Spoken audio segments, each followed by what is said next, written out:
Now to assign sign conventions to free fall bodies. Consider a child standing on top of a tower of height h. The child throws a ball up with an initial velocity u. The ball follows its trajectory and hits the ground with final velocity v.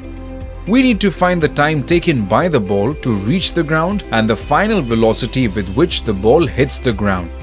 To start with, let's first decide the signs of acceleration due to gravity, height and velocity of the ball.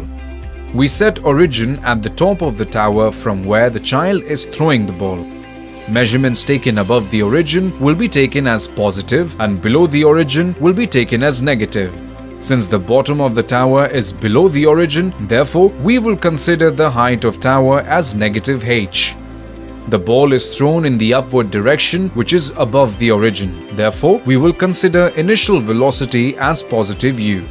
Acceleration due to gravity is always negative because it will always act in downward direction. Substituting these values in second equation of motion, we get minus h equal to ut minus half gt square. Multiplying by 2 on both sides, we get minus 2h equal to 2 ut minus gt square, or gt square minus 2 ut minus 2h equal to 0. From quadratic formula, we can find the value of t. That is t equal to u plus minus square root u square plus 2gh whole divided by g. Or we can write t1 equal to u plus square root of u square plus 2gh whole divided by g.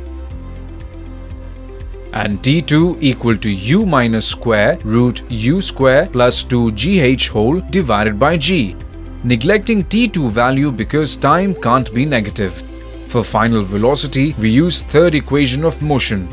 V square equal to u square plus 2as.